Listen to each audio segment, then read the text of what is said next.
여러분, 절대 자기 전에 이것 하지 마세요. 밤새 화장실 왔다 갔다 하다가 결국 심장까지 망가집니다. 서울대병원 심혈관센터가 15년간 추적 연구한 결과입니다. 밤에 2번 이상 깨서 화장실 가시는 분 심장병 위험이 1.8배 높았습니다. 10명 중 7명이 그랬습니다. 그런데요, 더 충격적인 사실이 있습니다. 이 문제 나이 때문이 아닙니다. 잠들기 전에 무심코 하시는 한 가지 습관 때문입니다. 오늘 그 습관이 무엇인지, 그리고 어떻게 바꾸면 되는지 끝까지 알려드리겠습니다. 여러분도 혹시 이런 경험 있으시죠? 밤에 1번 깨시나요? 2번 깨시나요? 아니면 3번 이상 깨시나요? 2번 이상이시라면 지금부터 집중해서 들어주세요. 이미 우리 몸이 위험 신호를 보내고 있는 겁니다. 우리 주변 많은 분들이 이렇게 말씀하십니다. 나이 들면 원래 그런 거 아니야. 60 넘으면 다 그렇지. 참고 살아야지. 저도 처음에는 그렇게 생각했습니다. 근데요. 제가 노인의학 전문의로서 거의 28년간 연구하고 진료하면서 알게 된 사실은 완전히 달랐습니다. 밤중 소변. 단순히 방광 문제가 아닙니다. 우리 몸 전체가 보내는 위험 신호입니다. 심장, 뇌, 심지어 낙상까지 모든 것과 연결되어 있습니다. 그리고 다행히도 해결 방법이 있습니다. 비싼 약도 아니고 수술도 아니고 병원 치료도 아닙니다. 잠들기 전 딱 1스푼. 집에 있는 것으로 충분합니다. 돈 1푼 안 듭니다. 이것 하나로 우리 주변 많은 우리 어르신들이 밤을 되찾으셨습니다. 오늘 제가 알려드릴 내용은 크게 7가지입니다. 첫째, 왜 예순 이후에 밤소변이 늘어나는지 진짜 원인을 알려드리겠습니다. 둘째, 우리 방광이 왜 점점 예민해지는지 설명드리겠습니다. 셋째, 밤마다 깨는 것이 심장과 뇌에 어떤 위험을 주는지 말씀드리겠습니다. 넷째, 지금까지 잘못 알고 계셨던 상식 5가지를 바로 잡아 드리겠습니다. 음악. 5째, 잠들기 전 1스푼이 어떻게 작용하는지 과학적으로 알려드리겠습니다. 6째, 오늘부터 바로 실천할 수 있는 구체적인 방법을 알려드리겠습니다. 7째, 효과를 배로 높여주는 저녁 습관까지 말씀드리겠습니다. 이 영상 끝까지 보시면 오늘 밤부터 달라지실 수 있습니다. 저는 대한노인의학회 정회원이자 서울의 한 대학병원에서 28년 가까이 어르신들의 건강을 돌봐온 전문입니다. 진료실에서 수많은 어르신들을 만나면서 이건 나이 탓이 하고 포기하시는 모습을 정말 많이 봤습니다. 이건 정말 안타깝습니다. 하지만 그분들 중 상당수가 이 방법을 알고 나서 밤이 달라졌다고 말씀해 주셨습니다. 오늘 저도 과장 없이 하지만 진심을 담아 말씀드리겠습니다. 영상을 시작하기 전에 질문 하나 드리겠습니다. 지금이 영상을 어디에서 보고 계신가요? 침대에서 보고 계신가요? 거실, 소파에서 보고 계신가요? 그리고 지금 시간은 몇 시인가요? 댓글로 한 줄만 남겨주세요. 화면 넘어 계신 여러분을 저는 숫자가 아니라 한 분 한 분의 어르신으로 생각하고 있습니다. 자, 이제 첫 번째 이야기를 시작하겠습니다. 왜 60이 넘으면 밤에 자주 깨집니다. 여러분, 혹시 이런 생각해 보신 적 있으세요? 젊었을 때는 밤새 푹 잤는데 언제부터 이렇게 됐지? 우리 주변 많은 분들이 우리 방광이 약해졌기 때문이라고 생각하십니다. 우리 친구분들한테 물어봐도 다 그렇다고 하시니까요. 모임에 가면 화장실 이야기가 빠지지 않으시죠? 나 요즘 밤에 3번은 깨. 나도 그래. 원래 그런 거 아니야? 저도 이런 대화를 정말 많이 들었습니다. 하지만 이것은 정확하지 않은 상식입니다. 어떻게 설명드릴까요? 사실 진짜 원인은 완전히 다른 곳에 있습니다. 바로 호르몬입니다. 우리 몸에는 항긴료 호르몬이라는 것이 있습니다. 이름이 어려우시죠? 쉽게 설명드리겠습니다. 이 호르몬은 밤이 되면 신장에게 이런 명령을 내립니다. 이제 밤이니까 소변 생산을 줄여라. 몸을 쉬게 해라. 공장에 비유해 보겠습니다. 신장은 우리 몸의 정수 공장입니다. 하루 종액을 걸러서 노폐물을 소변으로 만들어냅니다. 매일 약 180의 혈액을 걸러냅니다. 정말 쉬지 않고 일하는 공장입니다. 젊었을 때는 어떨까요? 밤이 되면 공장장이 야간 근무자들에게 지시합니다. 오늘은 생산량을 줄여라. 밤에는 쉬어도 된다. 그래서 같은 양의 물을 마셔도 밤에는 소변이 거의 만들어지지 않습니다. 한번 잠들면 아침까지 푹 잘 수 있었던 이유가 바로 여기에 있습니다. 여러분도 젊었을 때는 그러셨죠. 한번 누우면 아침까지 깨지 않고 푹 주무셨을 겁니다. 우리 세대는 젊었을 때 정말 고생 많이 했습니다. 자식 키우느라 먹고 살기 바쁘느라 밤낮 없이 일했죠. 그때는 잠만 들면 아침까지 푹 잤는데 지금은 왜 이럴까요? 그런데 나이가 들면 어떻게 될까요? 공장장의 목소리가 작아집니다. 야간 근무자들에게 지시가 제대로 전달되지 않습니다. 그래서 밤에도 나처럼 열심히 소변을 만들어내는 겁니다. 대한노인의학회 자료에 따르면 60세 이후부터의 호르몬의 야간 분비량이 눈에 띄게 감소하기 시작합니다. 구체적인 숫자를 말씀드리겠습니다. 30대의 야간 호르몬 분비량을 100이라고 하면 60대는 약 58로 줄어듭니다. 42%가 감소하는 겁니다. 70대가 되면 43 정도까지 떨어집니다. 절반 이하입니다. 질병관리청 통계를 보면 65세 이상 어르신 중 밤에 2번 이상 화장실에 가시는 분이 약 67%입니다. 10명 중 거의 7명입니다. 그런데 이분들 대부분 어떻게 하시나요? 나이 들면 다 그렇지, 원래 그런 거야.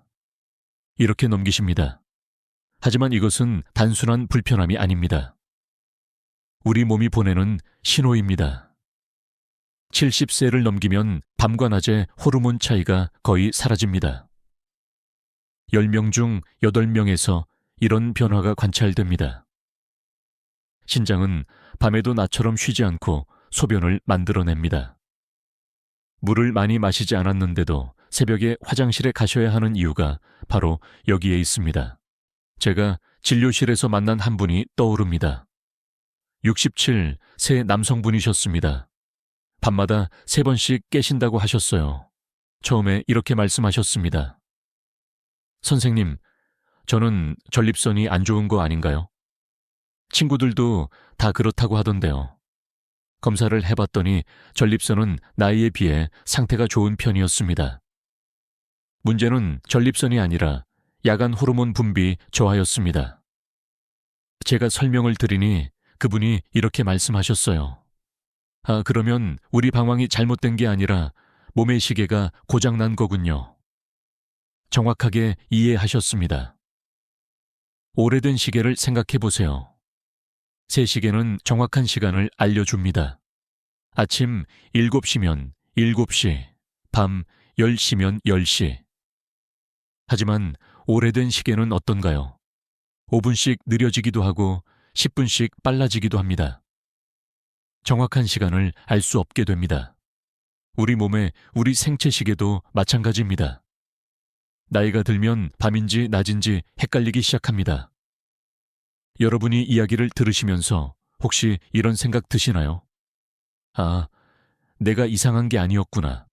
몸이 원래 그렇게 변하는 거구나. 맞습니다. 여러분 잘못이 아닙니다.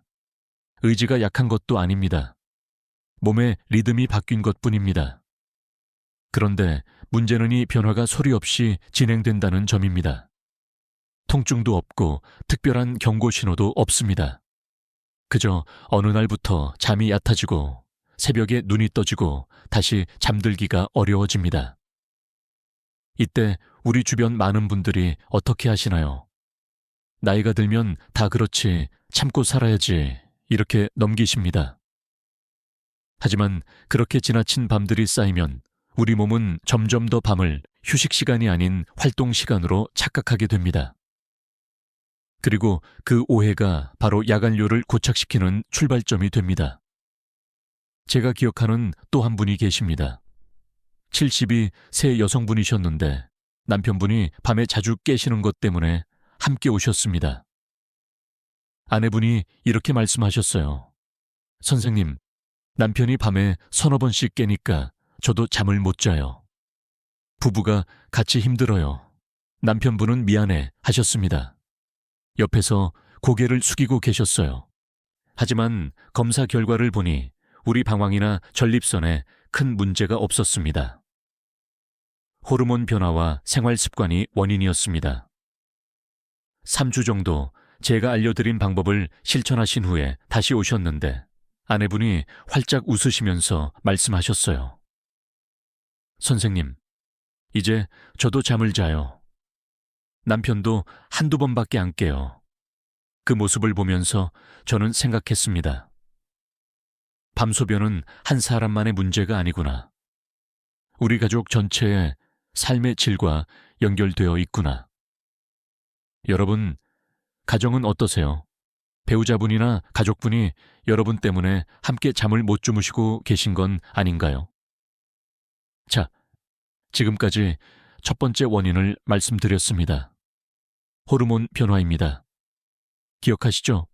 이제 두 번째 원인으로 넘어가겠습니다. 호르몬 변화 위에 또 하나의 문제가 겹쳐집니다. 바로 우리 방광이 예민해지는 현상입니다. 우리 주변 많은 분들이 이상하게 생각하시는 부분이 있습니다. 화장실에 다녀와도 조금밖에 안 나왔어요. 그런데 왜 이렇게 자주 마려운 건지 모르겠어요. 이런 경험 있으시죠? 이 말씀 속에 핵심이 있습니다. 문제는 양이 아닙니다. 신호입니다.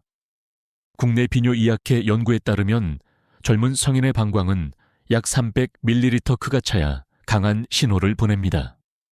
종이컵으로 거의 2컵 정도입니다. 그런데 65세 이후에는 어떨까요? 120에서 150ml만 차도 뇌로 긴급 신호를 보냅니다. 반컵도 안 되는 양입니다. 대한변류 학회 연구에 따르면 65세 이상 어르신 중 71%가 이런 방광 과민 증상을 보입니다. 10명 중 7명입니다. 왜 이런 일이 생길까요? 방광벽에 있는 신경 말단이 노화와 함께 더 예민해지기 때문입니다. 오래된 화재 경보기에 비유해 보겠습니다. 새 경보기는 어떤가요? 진짜 불이 났을 때만 울립니다. 연기가 자해지고 온도가 확 올라갈 때 울립니다. 하지만 오래된 경보기는 다릅니다. 토스트 조금 태운 것만으로도 난리가 납니다. 요리하다가 연기 조금 났는데 경보기가 울어서 당황하신 적 있으시죠? 방광도 마찬가지입니다. 젊었을 때는 꽉 찰 때만 신호를 보냈습니다. 하지만 나이 들면 조금만 차도 난리를 칩니다. 뇌는 이 신호를 받으면 어떻게 할까요? 진짜 가득 찼구나. 일어나야겠다. 이렇게 몸을 깨웁니다. 그래서 화장실에 다녀와도 왜 이것밖에 안 나왔지? 하는 느낌이 드는 겁니다. 서울의 한 대학병원에서 진행된 연구 결과가 있습니다. 밤에 3번 이상 화장실에 가시는 65세 이상 어르신 중 63%가 방광 용량은 정상이었습니다. 우리 방광이 작아진 것이 아니었습니다. 신호가 너무 빨리 올린 것입니다. 제가 기억하는 70일 새 남성 환자분이 계십니다. 이분은 밤마다 2-3번씩 깨시는데 소변량은 늘 적었습니다. 검사해보니 전립선도 괜찮고 방광도 특별한 이상이 없었습니다. 처음에 이렇게 말씀하셨어요. 내가 너무 예민한가 봐요. 성격이 원래 좀 급해서 그런가? 저는 그분께 이렇게 설명드렸습니다. 어르신, 우리 방광이 약해진 게 아닙니다. 경보 장치가 너무 빨리 울리고 있는 겁니다. 어르신 성격 문제가 아닙니다. 이 설명을 듣고 나서 그분의 표정이 조금 편안해지셨습니다. 문제를 이해하는 것만으로도 마음이 놓이시는 거죠. 여러분은 어떠세요? 화장실에 가셔도 양이 많으신 편인가요? 적으신 편인가요? 적은 편이시라면 방광신호 과민이 원인일 수 있습니다. 여기서 중요한 점 하나 짚고 넘어가겠습니다. 우리 주변 많은 분들이 잠자리에 들기 전 혹시 몰라서 미리 화장실에 다녀오시는 습관이 있습니다. 마렵지 않아도 일단 가보자 하시는 거죠. 현명한 행동처럼 보입니다. 하지만 사실 이것이 방광을 더 예민하게 훈련시킬 수 있습니다. 대한배뇨학회 자료에서도 반복적인 사전 배뇨가 방광 용적을 줄이는데 영향을 줄 수 있다고 설명하고 있습니다. 방광은 기억하는 기관입니다. 자주 조금만 차도 비우면 그 상태를 정상으로 학습합니다. 손주 키우시는 것에 비유해 보겠습니다. 손주를 키우실 때 생각해 보세요. 아이가 조금만 보채도 바로 달래주면 어떻게 되나요? 아이는 조금만 불편해도 울게 됩니다. 어느 정도 참는 것을 배워야 합니다. 방광도 마찬가지입니다. 이해가 되시나요? 호르몬 변화에 방광 예민화가 겹치면 악순환이 시작됩니다. 밤은 점점 얕아지고 우리 몸은 점점 쉽게 깨어납니다. 자, 지금까지 두 가지 원인을 말씀드렸습니다. 첫째, 호르몬 변화. 둘째, 방광 예민화. 기억하시죠? 이제의 문제가 왜 그냥 불편함으로 끝나지 않는지 알아보겠습니다. 우리 몸 전체에 어떤 영향을 미치는지 말씀드리겠습니다. 여러분, 이 부분은 조금 무겁게 들리실 수 있습니다. 하지만 반드시 알아야 하는 이야기입니다. 밤중에 소변 때문에 자주 깨는 것이 단순히 피곤함에서 끝나지 않습니다. 세 가지 심각한 문제로 이어질 수 있제시해 주신 원칙에 따라 내용에 가감 없이 문맥상 어색한 맞춤법, 따이어쓰기, 문장 부호 및 비표준어 표현, 음성 인식 오류 등을 자연스럽고 정확한 한국어 규범에 맞춰 수정하였습니다.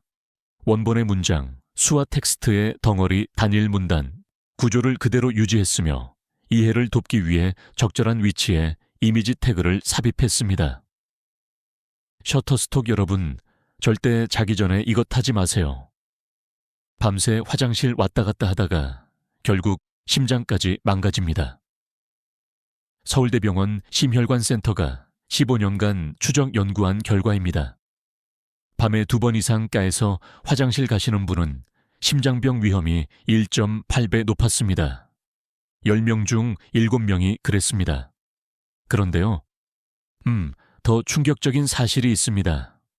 이 문제, 나이 때문이 아닙니다. 잠들기 전에 무심코 하시는 한 가지 습관 때문입니다. 오늘 그 습관이 무엇인지, 그리고 어떻게 바꾸면 되는지 끝까지 알려드리겠습니다. 여러분도 혹시 이런 경험 있으시죠? 밤에 1번 깨시나요? 2번 깨시나요? 아니면 3번 이상 깨시나요? 2번 이상이시라면 지금부터 집중해서 들어주세요. 이미 우리 몸이 위험 신호를 보내고 있는 겁니다. 우리 주변의 많은 분들이 이렇게 말씀하십니다. 나이 들면 원래 그런 거 아니야. 60 넘으면 다 그렇지. 참고 살아야지. 저도 처음에는 그렇게 생각했습니다. 그런데요.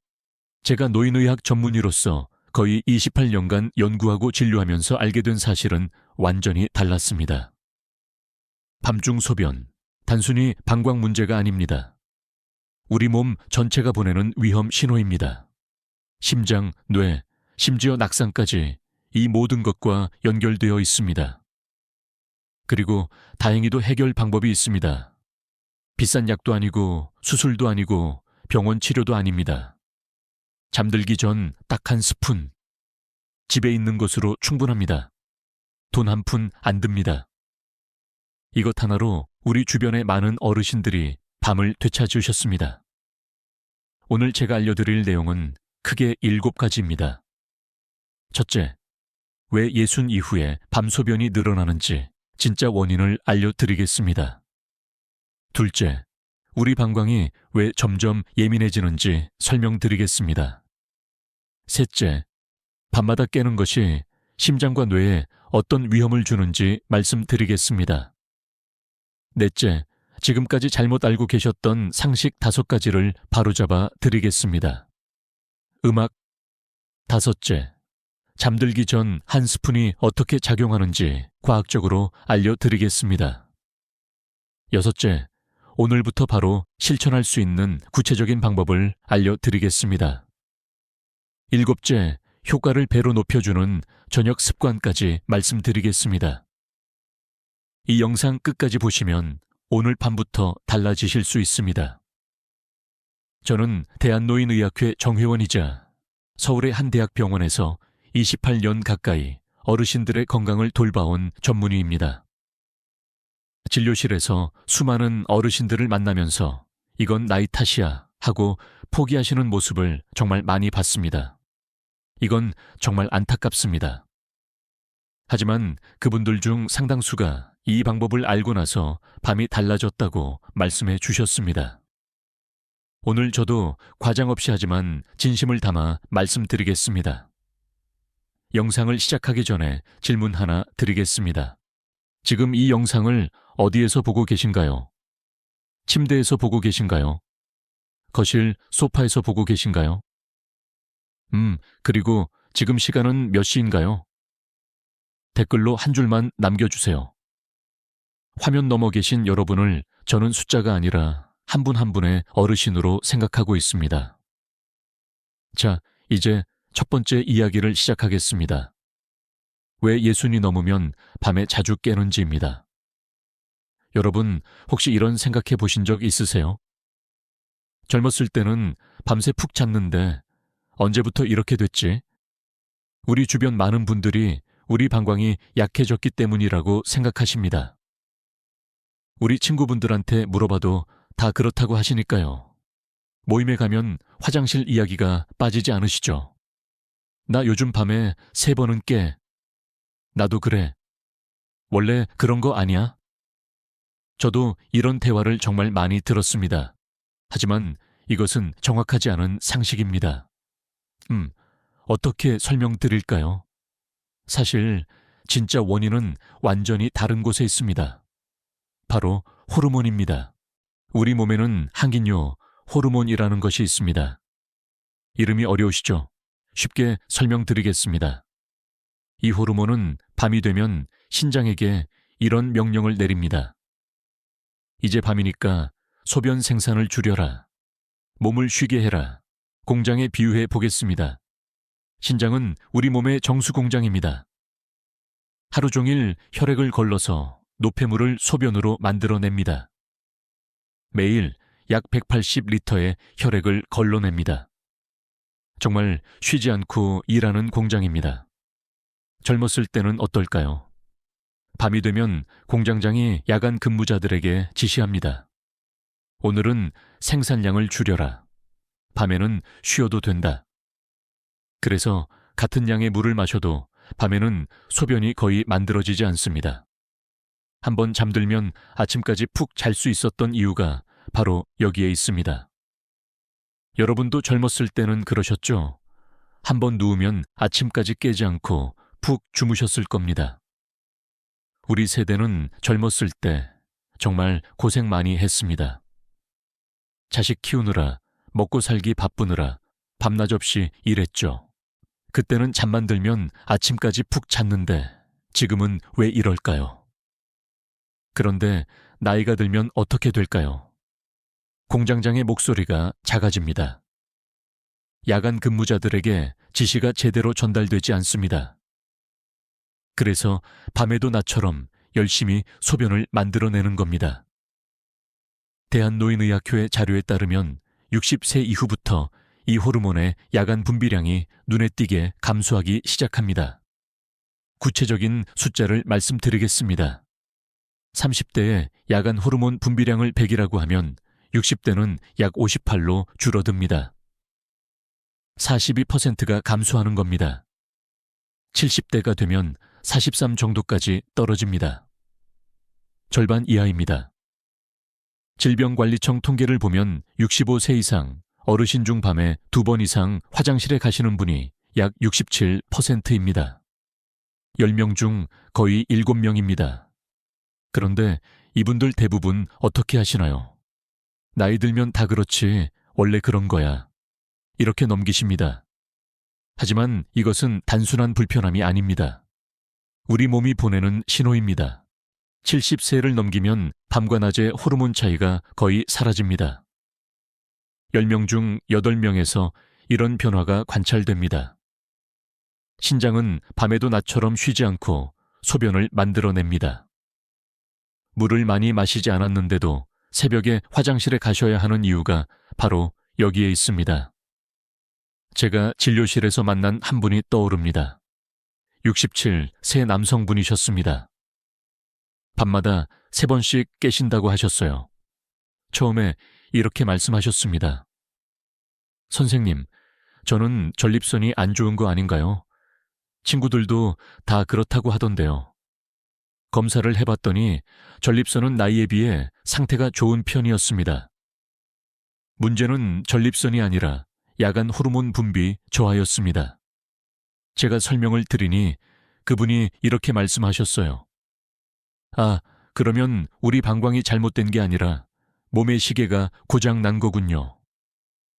정확하게 이해하셨습니다. 오래된 시계를 생각해 보세요. 새 시계는 정확한 시간을 알려줍니다. 아침 7시면 7시, 밤 10시면 10시. 하지만 오래된 시계는 어떤가요? 5분씩 느려지기도 하고 10분씩 빨라지기도 합니다. 정확한 시간을 알 수 없게 됩니다. 우리 몸의 생체 시계도 마찬가지입니다. 나이가 들면 밤인지 낮인지 헷갈리기 시작합니다. 여러분이 이야기를 들으시면서 혹시 이런 생각 드시나요? 아, 내가 이상한 게 아니었구나. 몸이 원래 그렇게 변하는 거구나. 맞습니다. 여러분, 잘못이 아닙니다. 의지가 약한 것도 아닙니다. 몸의 리듬이 바뀐 것뿐입니다. 그런데 문제는 이 변화가 소리 없이 진행된다는 점입니다. 통증도 없고 특별한 경고 신호도 없습니다. 그저 어느 날부터 잠이 얕아지고 새벽에 눈이 떠지고 다시 잠들기가 어려워집니다. 이때 우리 주변의 많은 분들이 어떻게 하시나요? 나이가 들면 다 그렇지, 참고 살아야지. 이렇게 넘기십니다. 하지만 그렇게 지나친 밤들이 쌓이면 우리 몸은 점점 더 밤을 휴식 시간이 아닌 활동 시간으로 착각하게 됩니다. 그리고 그 오해가 바로 야간뇨를 고착시키는 출발점이 됩니다. 제가 기억하는 또 한 분이 계십니다. 72 세 여성분이셨는데 남편분이 밤에 자주 깨시는 것 때문에 함께 오셨습니다. 아내분이 이렇게 말씀하셨어요. 선생님, 남편이 밤에 3-4번씩 깨니까 저도 잠을 못 자요. 부부가 같이 힘들어요.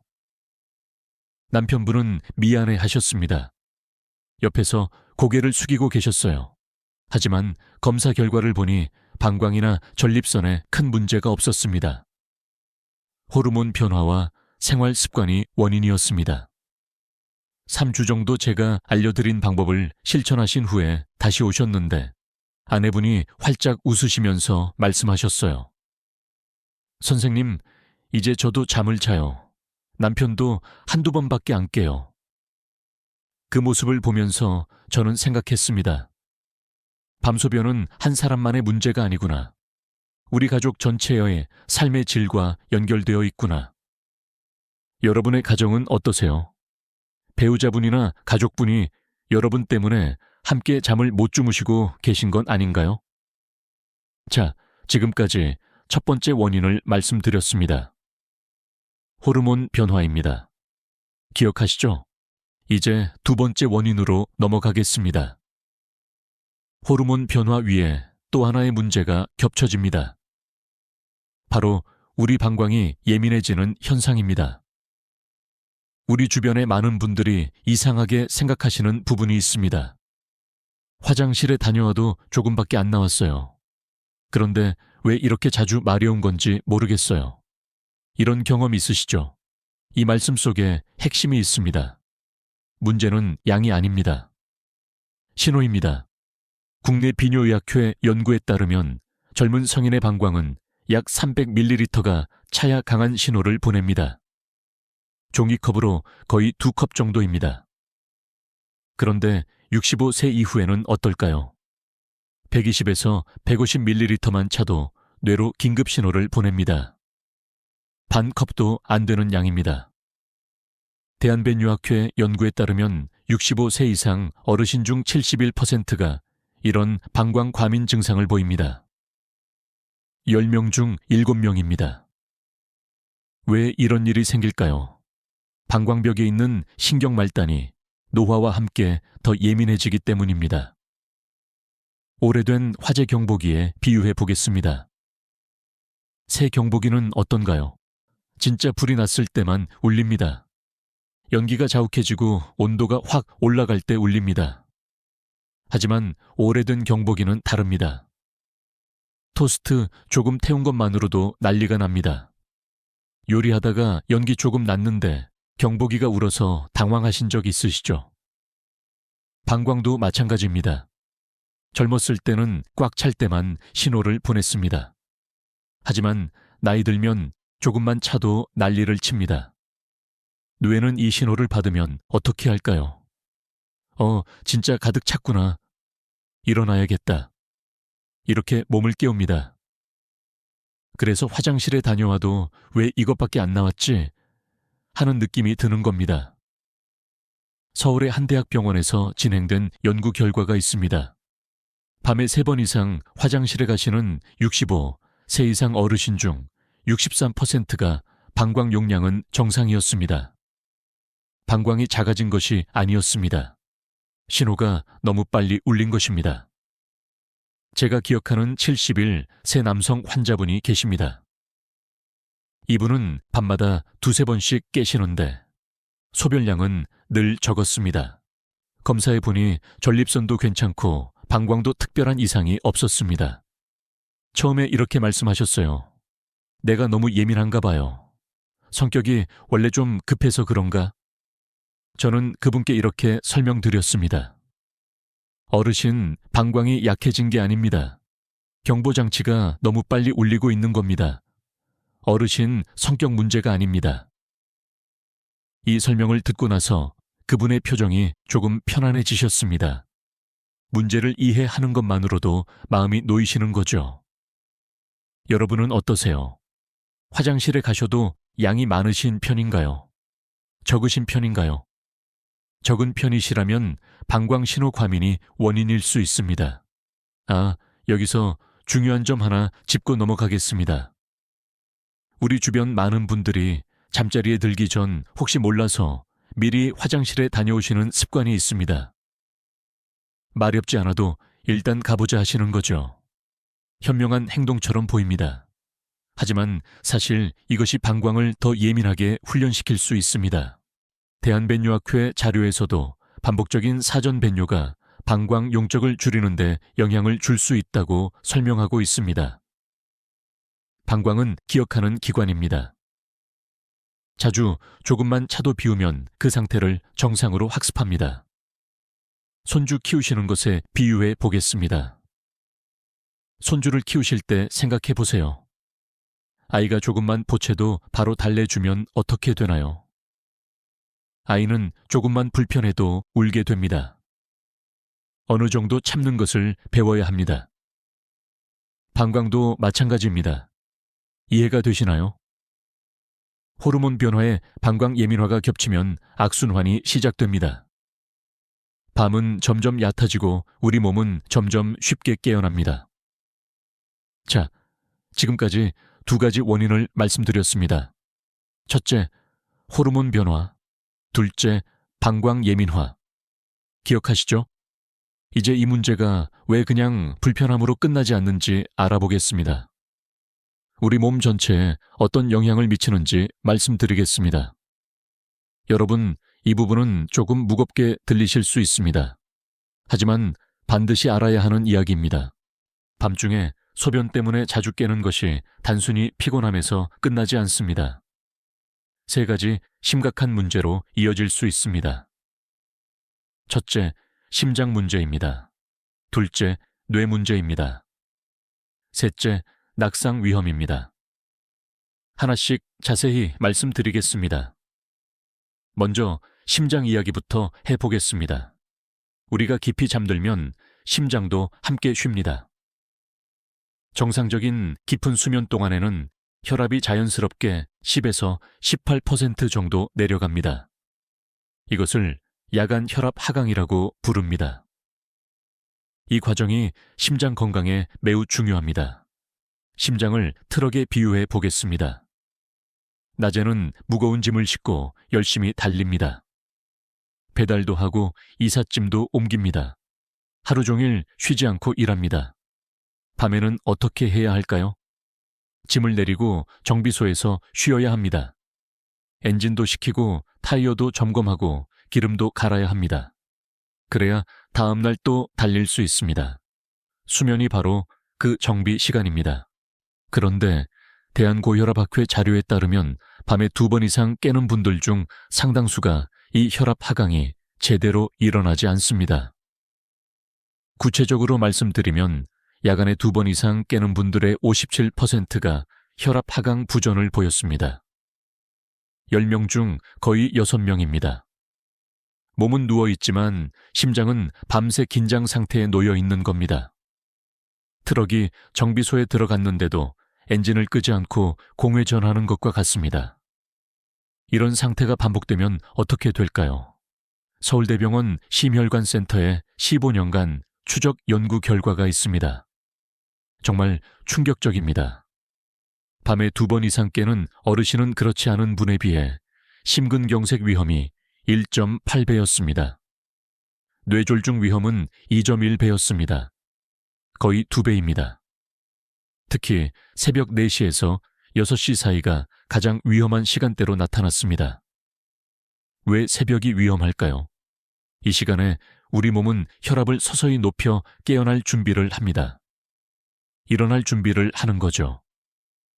그런데 밤새 제대로 쉬지 못한 심장과 혈관은 이 변화를 감당하기 어렵습니다. 그래서 심장마비나 뇌졸중이 이 시간대에 가장 많이 발생하는 겁니다. 여러분, 혹시 새벽에 화장실 다녀오신 후 가슴이 두근거리거나 머리가 맑지 않은 적 있으셨나요? 있으시다면 그것이 심장과 우리 뇌가 보내는 경고 신호일 수 있습니다. 저는 이 이야기를 들을 때마다 마음이 무겁습니다. 왜냐하면 주변의 많은 분들이 이 위험을 모르고 계시기 때문입니다. 아들, 딸에게 짐이 되고 싶지 않으시죠? 손주들과 오래오래 놀아주고 싶으시죠?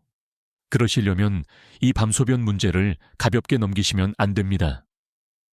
제가 진료실에서 만난 한 분이 떠오릅니다. 68 세 남성분이셨습니다. 늘 웃으시면서 건강하게 지내시던 분이었어요. 손주가 2인데 매주 주말마다 놀아주시는 게 가장 큰 낙이라고 하셨습니다. 어느 날 새벽에 화장실 다녀오시다가 갑자기 어지러우셨다고 합니다. 다행히 심하지는 않아서 넘어지지는 않으셨어요. 하지만 그 후로 밤마다 불안해 하셨습니다. 혹시 또 어지러우면 어떡하지? 저 넘어져서 다치면 손주들이랑 못 놀아주는데. 그분이 하신 말씀이 아직도 기억납니다. 선생님, 저는 손주들한테 할아버지 최고 소리 듣는 게 제일 좋아요. 병원에 입원해서 아이들 걱정시키고 싶지 않아요. 그 마음 여러분도 똑같으시죠? 다음은 뇌 이야기입니다.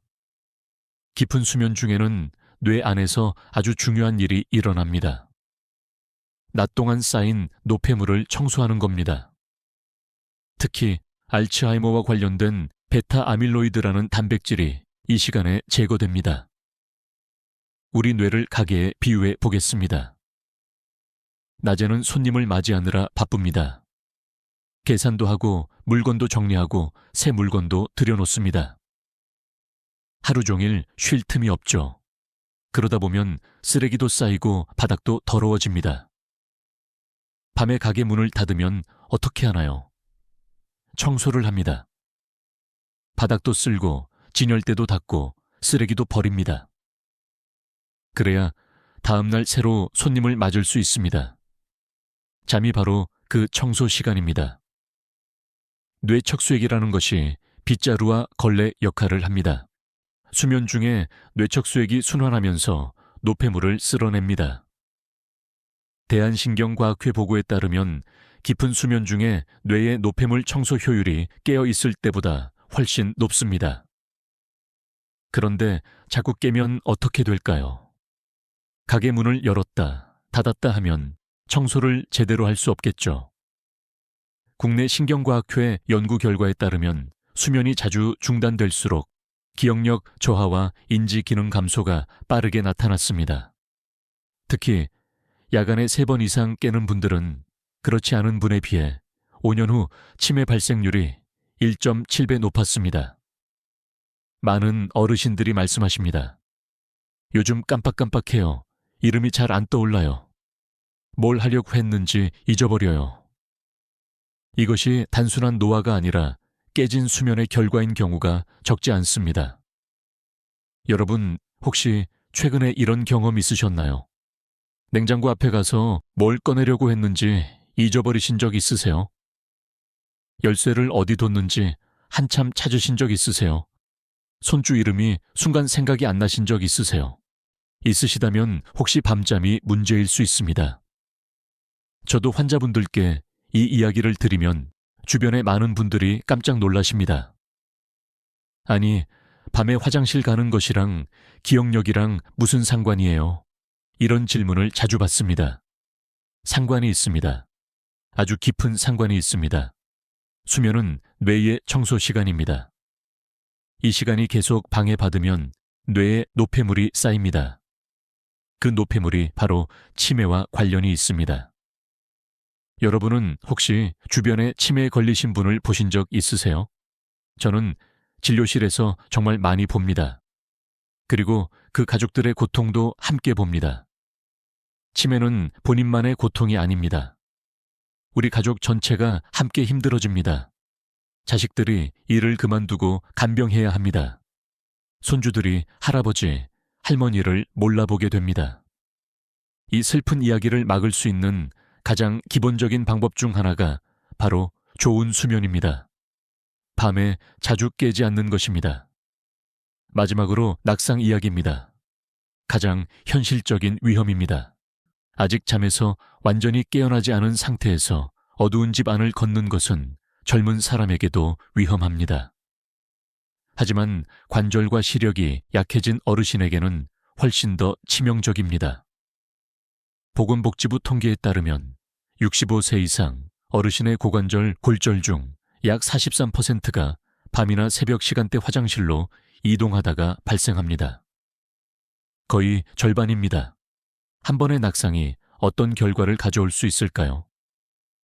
고관절 골절의 경우 수술, 3개월 이상의 입원, 6개월 이상의 재활이 필요합니다. 그리고 안타깝게도 고관절 골절 후 1년 내 사망률이 19%에 달합니다. 5명 중 1명입니다. 제가 잊지 못하는 한 분이 계십니다. 서울에 사시던 69세 여성분이셨습니다. 평소에는 매우 활동적이고 혼자 생활도 잘하시던 분이었습니다. 손주들과 공원에도 자주 가시고 친구분들과 여행도 다니셨습니다. 어느 날 새벽 화장실로 가시다가 미끄러지셨습니다. 고관절을 다치셨습니다. 수술과 긴 재활 기간을 거쳤습니다.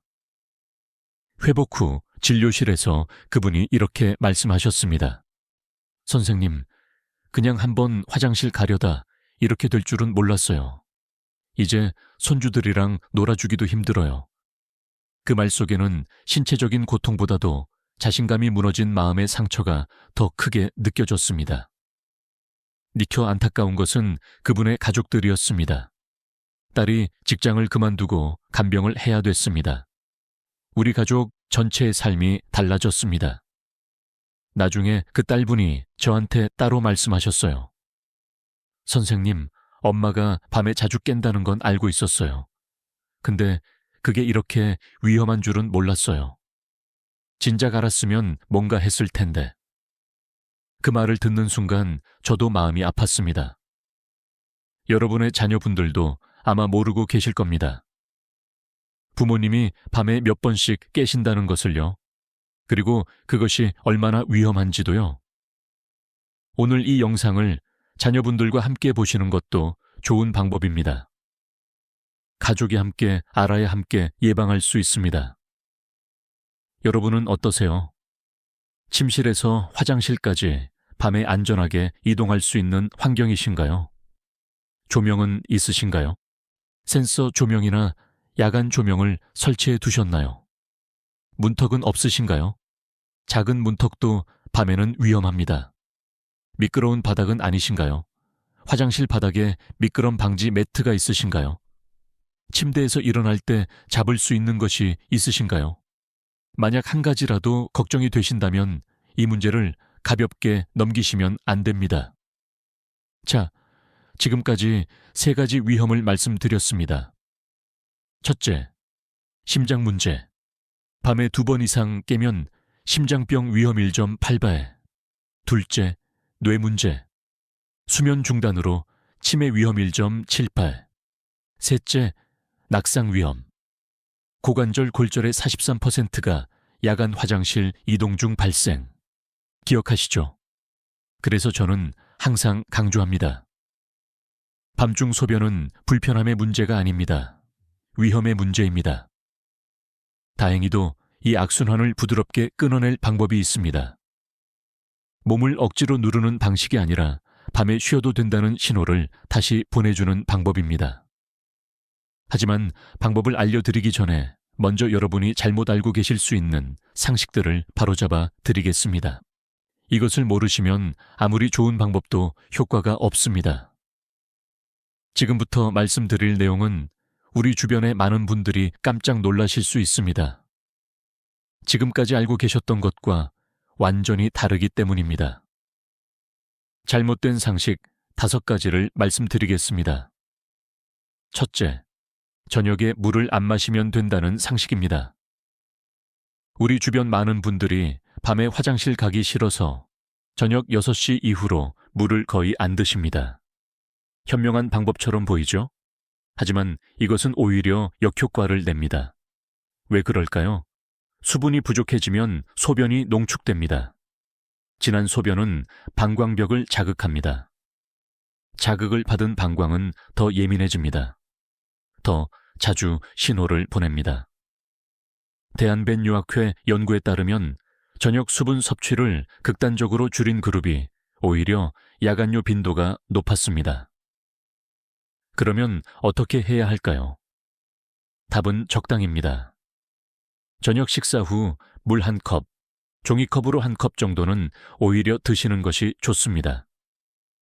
다만 잠들기 2시간 전부터는 줄이시면 됩니다. 둘째, 카페인만 피하면 된다는 상식입니다. 커피를 끊으면 괜찮아지겠지 생각하시는 분들이 많습니다. 물론 카페인은 줄이시는 게 좋습니다.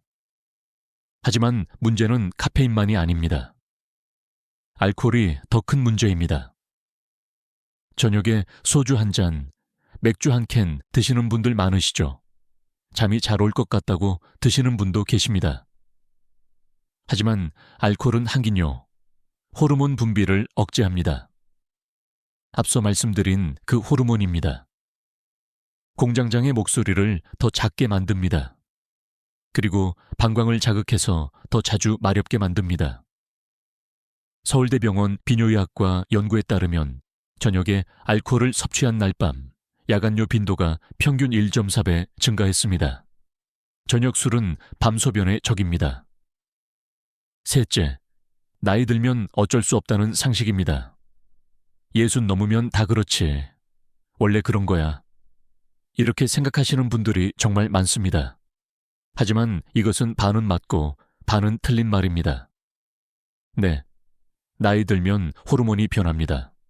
방광도 예민해집니다. 이것은 사실입니다. 하지만 이 변화를 완전히 막을 수는 없어도 완화할 수는 있습니다. 같은 70세라도 밤에 한 번도 안 깨시는 분이 있고 4-5번 깨시는 분이 있습니다. 그 차이는 생활 습관에서 옵니다. 대한노인의학회 연구에 따르면 적절한 생활 습관 관리를 한 그룹이 그렇지 않은 그룹에 비해 야간요 빈도가 38% 낮았습니다. 포기하지 마세요. 넷째, 참으면 우리 방광이 튼튼해진다는 상식입니다. 무조건 참으면 된다고 생각하시는 분들 계십니다. 참을수록 우리 방광이 커진다고 믿으시는 거죠. 하지만 무리하게 참는 것은 오히려 해롭습니다. 방광이 지나치게 늘어나면 방광벽 근육이 손상될 수 있습니다. 그리고 요로 감염 위험도 높아집니다. 적절한 시간에 배뇨하는 것이 중요합니다. 보통 3시간에서 4시간 간격이 적당합니다. 5째, 약으로 해결해야 한다는 상식입니다. 밤에 자주 깨면 약을 먹어야지 하고 생각하시는 분들 계십니다. 물론 약이 필요한 경우도 있습니다. 전립선 비대증이나 과민성 방광 같은 질환이 있다면 전문의 처방이 필요합니다. 하지만 대부분의 야간요는 약 없이도 상당히 개선될 수 있습니다. 서울의 한 대학병원 연구에 따르면 생활 습관 교정만으로 야간요가 48% 이상 개선된 경우가 전체 62%였습니다. 약 없이 10명 중 6명이 좋아졌습니다. 자, 5가지 잘못된 상식을 바로잡아 드렸습니다. 첫째, 저녁에 물을 안 마시면 된다. 아닙니다. 적당히 드셔야 합니다. 둘째, 카페인만 피하면 된다. 알코올이 더 문제입니다. 셋째, 나이 들면 어쩔 수 없다. 생활 습관으로 38% 줄일 수 있습니다. 넷째, 무조건 참으면 된다. 오히려 해롭습니다. 5째, 약으로 해결해야 한다. 62%가 약 없이 좋아졌습니다. 기억나시죠? 이제 드디어 주변의 많은 분들이 가장 궁금해하시는 부분으로 들어가겠습니다. 잠들기 전 한 스푼이 어떻게 작용하는지 과학적으로 설명드리겠습니다. 먼저 한 가지 분명히 말씀드리겠습니다. 이 방법은 기적이 아닙니다. 모든 분에게 똑같은 효과를 보장하지도 않습니다. 하지만 몸의 원리를 이해하고 적용하시면 많은 분들에게 도움이 됩니다. 제가 말씀드리는 한 스푼은 방광을 억지로 누르는 방법이 아닙니다. 오히려 우리 몸 전체에 이제 쉬어도 된다는 신호를 보내는 방식입니다. 나이가 들수록 우리 몸은 강한 자극보다 정확한 신호에 더 잘 반응합니다. 국내 수면의학 연구에 따르면 노인의 야간 각성은 단순히 소변량 때문이 아니라 자율신경계의 균형이 깨졌을 때 더 쉽게 발생합니다. 자율신경계가 뭘까요? 쉽게 설명드리겠습니다. 우리 몸에는 2가지 페달이 있습니다. 자동차를 생각해 보세요. 엑셀과 브레이크가 있죠. 교감신경은 엑셀입니다. 몸을 긴장시키고 움직이게 합니다. 낮에 활동할 때 작동합니다. 부교감신경은 브레이크입니다. 몸을 이완시키고 쉬게 합니다. 밤에 잠잘 때 작동합니다. 젊었을 때는 낮에는 엑셀, 밤에는 브레이크. 이 전환이 깔끔하게 이루어집니다. 하지만 나이 들면 어떻게 될까요? 페달이 뻑뻑해집니다. 엑셀에서 브레이크로 바꾸려는데 잘 안 바뀝니다. 몸은 누워있는데 마음은 아직 난 모드입니다. 이때 방광의 작은 신호도 크게 증폭되어 뇌를 깨웁니다. 제가 말씀드리는 한 스푼은 바로 이 전환을 부드럽게 돕는 역할을 합니다. 여러분, 지금까지 설명을 들으시면서 어떠셨어요? 아, 그래서 밤에 자꾸 깨는 거구나. 몸의 스위치가 안 바뀌는 거구나. 이해가 되셨죠? 문제를 이해하면 해결책도 명확해집니다. 자율신경 전환을 돕는 것, 이것이 핵심입니다. 그래서 저는 수면제를 권하지 않습니다. 수면제는 뇌를 강제로 끄는 것입니다. 자연스러운 전환이 아닙니다. 그리고 어르신분들에게는 부작용도 많습니다. 낙상 위험이 오히려 높아질 수 있습니다. 대한수면학회에서도 고령자에게 수면제 장기 복용은 권하지 않습니다. 저는 우리 몸의 자연스러운 리듬을 회복시키는 방법을 권합니다. 그것이 바로 오늘 말씀드리는 한 스푼입니다. 구체적으로 어떻게 작용할까요? 세 가지 메커니즘이 있습니다. 첫째, 혈당 안정입니다. 잠자는 동안 혈당이 급격히 떨어지면 우리 몸은 스트레스 호르몬을 분비합니다. 코티솔이라는 호르몬입니다. 이 호르몬이 분비되면 몸이 각성 상태로 바뀝니다. 그리고 방광 자극도 함께 증가합니다. 서울의 한 대학 병원에서 진행된 연구에서 잠들기 전 혈당 변동이 큰 노인일수록 야간요 빈도가 높았습니다. 잠들기 전 약간의 자연 당분은 밤새 혈당을 안정적으로 유지해 줍니다. 급격한 저혈당을 막아주는 겁니다. 둘째, 부교감 신경 활성화입니다. 특정 식품에 들어있는 성분이 부교감 신경을 활성화합니다. 브레이크를 밟아주는 역할을 하는 거죠. 예를 들어 바나나에 있는 마그네슘과 칼륨, 꿀에 있는 트립토판이 이런 역할을 합니다. 셋째, 방광 자극 완화입니다.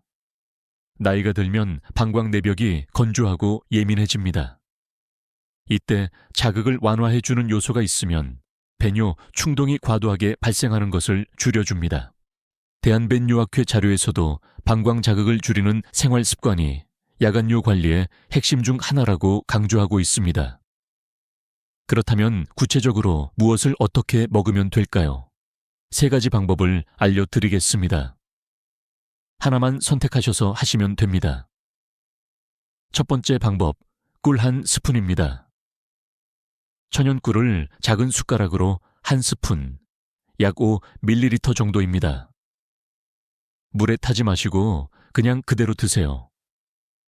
꿀에는 포도당이 들어있어서 밤새 혈당을 안정시켜줍니다. 그리고 트립토판이라는 아미노산이 멜라토닌 생성을 도와 수면의 질을 높여줍니다. 주의할 점이 있습니다. 당뇨가 있으신 분은 주치의와 먼저 상담하세요. 혈당 조절이 안정적이지 않은 분에게는 권하지 않습니다. 두 번째 방법, 바나나 반개입니다. 바나나에는 마그네슘과 칼륨이 풍부합니다. 이 두 가지 미네랄이 근육을 이완시키고 신경을 안정시킵니다. 방광 근육도 포함해서요. 바나나는 소화가 잘 되어서 밤에 위장에 부담을 주지 않습니다. 당지수도 중간 정도라서 혈당을 급격히 올리지 않습니다. 너무 익은 바나나보다는 약간 노란색 끝부분이 살짝 초록색인 바나나가 좋습니다. 당지수가 더 낮기 때문입니다. 세 번째 방법, 아몬드 7알입니다. 아몬드에는 마그네슘이 풍부합니다. 한 줌의 하루 필요량의 약 18%가 들어있습니다. 마그네슘은 근육 이완과 신경 안정에 필수적입니다. 그리고 건강한 지방과 단백질이 들어있어서 밤새 혈당을 천천히 유지해 줍니다. 소금이나 설탕이 첨가되지 않은 자연 상태의 아몬드를 드세요. 여러분은 어떤 방법이 끌리시나요? 꿀은 달콤한 것 좋아하시는 분께, 바나나는 과일 좋아하시는 분께, 아몬드는 견과류 좋아하시는 분께 기회 맞게 선택하시면 됩니다. 효과는 비슷합니다. 한 가지 더 말씀드리겠습니다. 이 세 가지를 섞어서 드시면 안 됩니다. 하나만 선택하세요. 왜냐하면 양이 중요하기 때문입니다. 세 가지를 다 드시면 양이 너무 많아집니다. 그러면 오히려 소화기관을 자극해서 밤에 깨실 수 있습니다. 심플하게 하나만 선택하세요. 그리고 꾸준히 하세요. 여러분은 어떤 것을 선택하시겠어요? 지금 당장 댓글로 써보세요. 꿀이요, 바나나요, 아몬드요. 이렇게 써주시면 됩니다. 다른 분들이 뭘 선택하셨는지도 보실 수 있습니다. 제가 진료실에서 가장 많이 추천하는 건 꿀입니다. 왜냐면 양을 조절하기 가장 쉽기 때문입니다. 작은 숟가락 하나 정확하게 한 스푼만 드시면 됩니다. 바나나는 반 개라고 말씀드렸지만 바나나 크기가 다르잖아요. 아몬드도 5에서 7알이라고 했지만 개수 세기가 번거로우실 수 있습니다. 꿀은 숟가락 하나면 됩니다. 간단합니다. 물론 당뇨가 있으신 분은 아몬드를 추천드립니다. 아몬드는 혈당에 거의 영향을 주지 않기 때문입니다. 자, 이제 가장 중요한 부분입니다. 어떻게 실천해야 하는지 구체적으로 알려드리겠습니다. 6가지만 기억하세요. 첫째, 시간입니다. 잠들기 30분에서 40분 전에 드세요. 잠 너무 이르면 효과가 분산되고 너무 늦으면 몸이 신호를 받아들이기 전에 잠자리에 들게 됩니다. 국내 수면의학 연구에서도 이 시간대가 자율신경 전환이 가장 자연스럽게 일어나는 구간이라고 설명하고 있습니다. 둘째, 양입니다. 한 스푼 이상 드시면 안 됩니다. 너무 많으면 오히려 소화기관을 자극해서 밤에 몸을 깨울 수 있습니다. 정확한 양이 중요합니다. 셋째, 물입니다. 가능하면 물과 함께 드시지 마세요. 물이 들어가면 위와 장이 다시 움직이기 시작합니다. 그 신호가 신장과 방광으로도 전달됩니다. 오히려 밤중 소변 신호가 활성화될 수 있습니다. 대한수면학회에서도 잠들기 전 수분 섭취를 최소화하는 것이 야간 각성을 줄이는 데 도움이 된다고 설명하고 있습니다. 넷째, 일관성입니다. 하루 이틀로 효과를 기대하시면 안 됩니다. 최소 7일에서 14일 정도 꾸준히 하셔야 합니다. 국내 노인 수면 패턴 연구에서도 새로운 야간 습관이 자리 잡기까지 약 2주 정도 걸린다고 보고하고 있습니다. 중간에 한 번 깼다고 해서 실망하지 마세요. 목표는 완전히 안 깨는 것이 아닙니다. 덜 깨고 다시 잠들기 쉬운 상태로 가는 것입니다. 다섯째, 기록입니다. 밤에 몇 번 깨셨는지 간단히 메모해 두세요. 달력에 숫자만 적어도 됩니다. 일주일 후, 2주일 후에 비교해 보시면 변화를 느끼실 수 있습니다. 여섯째, 예외 상황입니다. 당뇨가 있으시면 반드시 주치의와 상담하세요. 갑작스러운 체중 감소, 혈뇨, 배뇨시 통증이 있으시면 반드시 비뇨의학과 진료를 받으셔야 합니다. 이 방법은 치료를 대신하는 것이 아닙니다. 자, 6가지 기억하시죠? 첫째, 잠들기 30분에서 40분 전에. 둘째, 한 스푼만. 셋째, 물 없이. 넷째, 최소 2주간 꾸준히. 다섯째, 기록하기. 여섯째, 예외 상황 확인. 기억해 두세요. 중간 정리를 해드리겠습니다. 잠들기 30분에서 40분 전 한 스푼만 물 없이 2주 이상 기록하기, 예외 확인. 6가지 기억하시죠? 어려운 것 하나도 없습니다. 오늘 밤부터 시작하실 수 있습니다. 집에 꿀이나 바나나, 아몬드 하나쯤은 있으시잖아요. 제가 진료했던 73 세 남성 환자분이 떠오릅니다. 이분은 오랫동안 밤에 3번씩 깨는 것이 당연하다고 생각하며 지내셨습니다. 특별한 약을 쓰고 싶어 하지도 않으셨고 그저 조금만 덜 깨면 좋겠다고 하셨습니다. 이 방법을 2주 정도 실천하셨습니다. 다시 진료실에 오셨을 때 이렇게 말씀하셨어요. 선생님, 아직 한 번은 깨지만 예전처럼 불안하지가 않습니다. 저는 이 말이 매우 중요하다고 느꼈습니다. 몸이 밤을 다시 신뢰하기 시작했다는 신호이기 때문입니다. 그리고 한 달 후에 다시 오셨을 때는 이렇게 말씀하셨습니다. 선생님, 이제 한 번만 깨요. 가끔은 한 번도 안 깰 때도 있어요. 아내가 좋아해요. 같이 푹 잘 수 있으니까. 그분의 표정이 정말 밝아지셨던 것이 기억납니다. 이 방법은 기저귀 음악 아닙니다. 마법의 약도 아닙니다. 하지만 나이가 들며 흐트러진 생체 리듬을 아주 작은 신호로 다시 정렬해주는 과정입니다.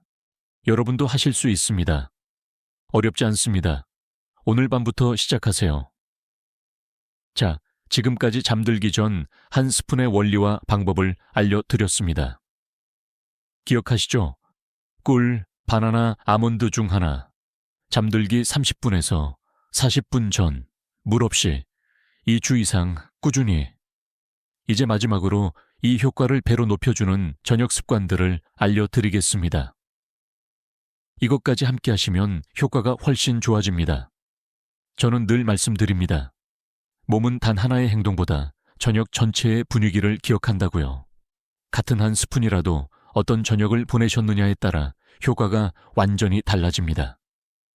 5가지 저녁 습관을 알려드리겠습니다. 첫째, 저녁 식사 시간입니다. 가능하다면 저녁 식사는 오후 6시 반에서 7시 이전에 마치세요. 왜 그럴까요? 해가 지고 나면 소화 기능과 신진대사가 자연스럽게 속도를 늦춥니다. 이때 음식을 늦게 섭취하면 몸은 쉬어야 할 시간에 계속 일을 하게 됩니다. 그 여파가 방광 자극으로 이어질 수 있습니다. 국내 노인 영양 연구에 따르면 저녁을 8시 이후에 드신 분들이 7시 이전에 드신 분들보다 야간요 빈도가 1.3배 높았습니다. 작은 변화입니다. 하지만 밤이 훨씬 조용해졌다고 말하는 분들이 많습니다. 제가 기억하는 70대 초반 남성분이 계십니다. 처음 오셨을 때 저녁 8시 반에 드신다고 하셨어요. 일 끝나고 집에 오시면 그 시간이 된다고요. 제가 저녁 식사 시간을 당기시라고 말씀드렸더니 처음에는 힘들다고 하셨어요. 하지만 3주 정도 7시 전에 드시도록 노력하셨더니 밤에 깨는 횟수가 줄었다고 하셨습니다. 이제는 아예 6시 반에 드신다고 하세요. 습관이 바뀌니까 오히려 편하다고요. 이런 작은 변화가 모여서 밤을 바꿉니다. 둘째, 저녁 이후 음료입니다. 많은 어르신들이 따뜻한 우유나 차 한 잔을 편안함의 상징처럼 생각하십니다. 하지만 밤 시간대에는 그 한 잔이 생각보다 큰 자극이 됩니다. 액체가 들어가면 몸은 다시 처리 모드로 들어갑니다. 신장과 방광도 함께 움직이기 시작합니다. 잠들기 2시간 전부터는 음료 섭취를 최소화하세요. 위로가 필요하시다면 음료 대신 따뜻한 조명 아래에서 가볍게 몸을 이완시키는 것이 더 좋습니다. 셋째, 잠자는 자세입니다. 왼쪽으로 누워서 무릎 사이에 작은 베개를 끼는 자세가 좋습니다. 왜 그럴까요? 이 자세는 복부 압력을 줄이고 혈액순환을 도와 밤 동안 몸이 안정되기 쉬운 환경을 만들어줍니다. 방광에 가해지는 압력도 줄어듭니다. 국내 재활의학 자료에서도 이 자세가 소화와 야간 불편감을 완화하는 데 도움이 된다고 설명하고 있습니다. 넷째, 취침 전 화장실 습관입니다. 앞서 말씀드렸죠? 마렵지 않은데 혹시 몰라서 미리 가는 것은 방광을 예민하게 훈련시킬 수 있습니다. 몸을 믿는 연습이 필요합니다. 진짜 신호가 왔을 때 반응하겠다는 믿음입니다. 처음에는 불안하실 수 있습니다. 하지만 이 신뢰가 쌓일수록 밤은 점점 더 길어집니다. 이것은 마음의 훈련이기도 합니다. 몸을 믿는 연습. 저는 환자분들께 이렇게 말씀드립니다. 방광은 여러분을 배신하지 않습니다. 진짜 신호가 오면 알려줍니다. 미리 걱정하지 않아도 됩니다. 여러분은 밤에 몇 번 화장실에 가시나요? 1번, 2번, 3번 이상? 지금 댓글로 숫자만 써주세요. 다른 분들과 비교해 보시면 용기가 생기실 겁니다. 5째, 조명과 전자기기입니다. 잠들기 1시간 전부터는 밝은 조명을 피하세요. TV나 스마트폰의 푸른빛은 멜라토닌 분비를 억제합니다. 멜라토닌은 수면 호르몬입니다. 따뜻한 조명 아래에서 책을 읽거나 조용히 호흡을 고르는 것이 좋습니다. 자, 5가지 저녁 습관입니다. 기억하시죠? 첫째, 저녁 식사는 7시 이전에. 둘째, 잠들기 2시간 전부터 음료 줄이기. 셋째, 왼쪽으로 누워서 무릎 사이에 베개. 넷째, 마렵지 않으면 화장실 가지 않기. 다섯째, 잠들기 1시간 전부터 밝은 빛 피하기. 이렇게 저녁의 흐름이 바뀌면 한 스푼은 더 이상 단독 행동이 아니라 편안한 밤으로 들어가는 문이 됩니다. 추가로 낮 시간에 도움이 되는 습관 4가지도 알려드리겠습니다. 이것까지 함께 하시면 효과가 더욱 좋아집니다. 첫째, 아침 햇빛입니다. 아침에 일어나서 20분에서 30분 정도 햇빛을 쐬세요. 창가에 앉아 계셔도 좋고 가벼운 산책을 하셔도 좋습니다. 왜 햇빛이 중요할까요? 햇빛은 우리 몸의 시계를 리셋해 줍니다. 아침에 햇빛을 쬐면 뇌에 지금은 낮이다 라는 신호가 전달됩니다. 그러면 밤에는 자동으로 지금은 밤이다 라는 신호가 더 선명해집니다. 아까 말씀드렸죠. 나이 들면 낮과 밤의 구분이 흐려진다고요. 햇빛이 그 구분을 다시 선명하게 만들어줍니다. 국내 수면의학 연구에서도 아침 햇빛 노출이 야간 멜라토닌 분비를 32% 이상 증가시킨다고 보고하고 있습니다. 실내에만 계시면 안 됩니다. 꼭 밖에 나가시거나 최소한 창가의 햇빛을 받으세요. 유리창을 통해서도 효과가 있습니다. 둘째, 낮 시간 수분 섭취입니다. 하루에 필요한 물은 낮에 충분히 드세요. 아침과 점심때 물을 잘 드시면 저녁에 굳이 많이 안 드셔도 됩니다. 오전에 하루 물의 60%부터 70%까지를 드시는 것이 좋습니다. 셋째, 가벼운 운동입니다. 하루 20분부터 30분까지 걷기 운동을 하세요. 격렬한 운동은 피하시고 땀이 살짝 나는 정도면 됩니다. 운동은 자율신경의 균형을 회복시켜 줍니다. 낮에 적당히 활동하면 밤에 부교감 신경이 더 잘 활성화됩니다. 아까 자동차 비유 기억하시죠? 엑셀과 브레이크요. 낮에 엑셀을 적당히 밟아야 밤에 브레이크가 잘 듣습니다. 하루 종일 집에만 계시면 몸이 낮과 밤을 구분하기 어렵습니다. 그리고 운동은 방광 건강에도 도움이 됩니다. 대한비뇨의학회 자료에 따르면 규칙적인 걷기 운동을 하는 그룹이 그렇지 않은 그룹에 비해 야간요 빈도가 23% 낮았습니다. 특히 골반 바닥 근육을 강화하는 케겔 운동이 도움이 됩니다. 케겔 운동 아시죠? 소변을 참는 것처럼 아랫배에 힘을 주는 운동입니다. 하루에 3번, 한 번에 10회씩 하시면 됩니다. 언제 어디서나 하실 수 있습니다. 앉아 계실 때, TV 보실 때 언제든 가능합니다. 다만 저녁 6시 이후에 격렬한 운동은 피하세요. 몸이 각성 상태가 되어 잠들기 어려워질 수 있습니다. 넷째, 낮잠 조절입니다. 낮잠은 20분 이내로 제한하세요. 너무 오래 주무시면 밤 수면에 영향을 줍니다. 그리고 오후 3시 이후에는 낮잠을 피하세요. 왜 20분일까요? 낮잠이 20분을 넘어가면 깊은 수면에 빠지게 됩니다. 깊은 수면에서 깨면 오히려 더 피곤해집니다. 그리고 밤에 잠들기 어려워집니다. 20분 정도의 짧은 낮잠은 오히려 좋습니다. 피로 회복에 도움이 되고 밤 수면에는 영향을 주지 않습니다. 알람을 맞춰 두세요. 20분 후에 울리도록. 누워서 주무시지 마시고 소파나 의자에 기대어 주무세요. 그래야 너무 깊이 잠들지 않습니다. 자, 이제 오늘 말씀드린 내용을 전체적으로 정리해 드리겠습니다. 긴 영상이었지만 여기까지 함께 해주셔서 감사합니다. 오늘 우리는 7가지를 함께 살펴봤습니다. 첫째, 왜 나이 들면 밤에 자주 깨는지 알아봤습니다. 항긴요, 호르몬이 줄어들기 때문입니다. 우리 몸의 시계가 흐려진 거죠. 둘째, 우리 방광이 왜 예민해지는지 알아봤습니다. 경보기가 너무 빨리 울리는 겁니다. 셋째, 이것이 왜 위험한지 알아봤습니다. 심장병 위험 1.8배, 치매 위험 1.7배, 낙상 위험. 단순한 불편함이 아니었습니다. 넷째, 잘못된 상식 5가지를 바로잡았습니다. 저녁에 물 안 마시면 된다. 틀렸습니다. 나이 들면 어쩔 수 없다. 38% 줄일 수 있습니다. 다섯째, 잠들기 전 한 스푼이 어떻게 작용하는지 알아봤습니다. 혈당 안정, 부교감 신경 활성화, 방광 자극 완화 3가지 원리입니다.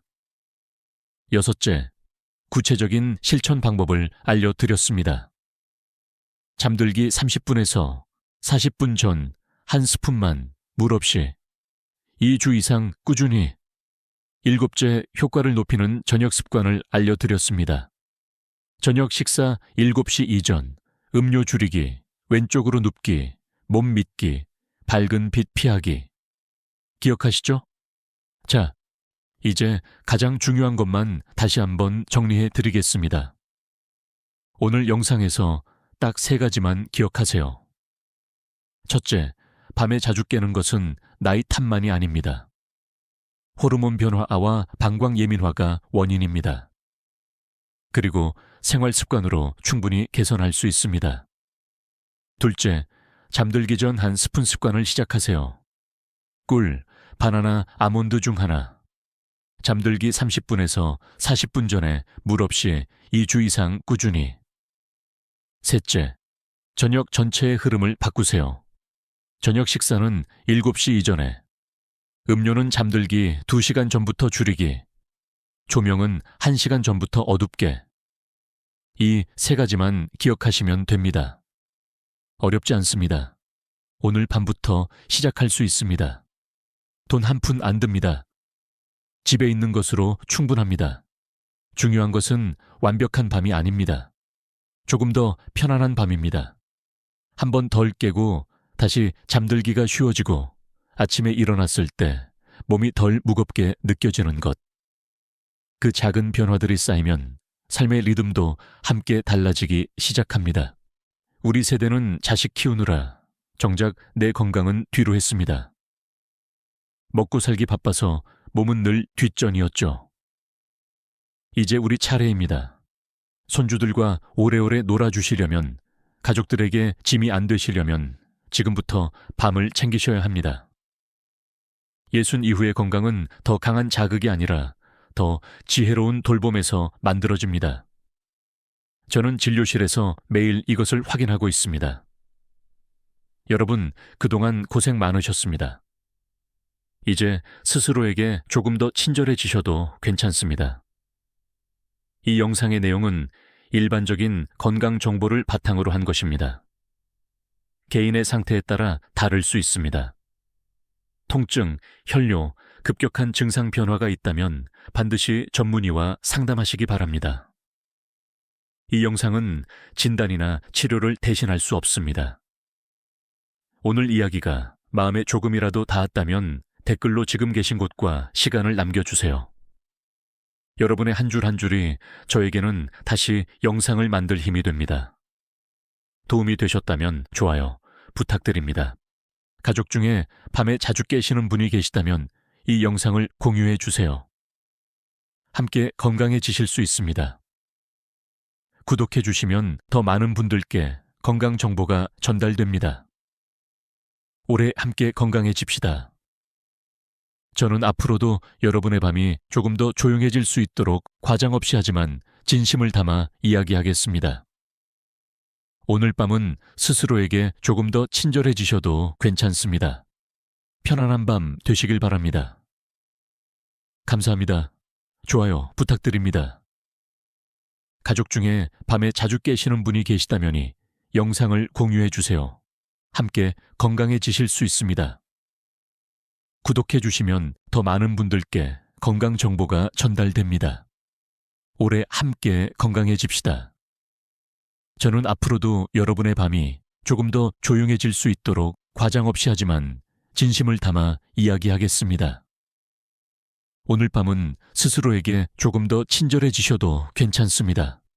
편안한 밤 되시길 바랍니다. 감사합니다.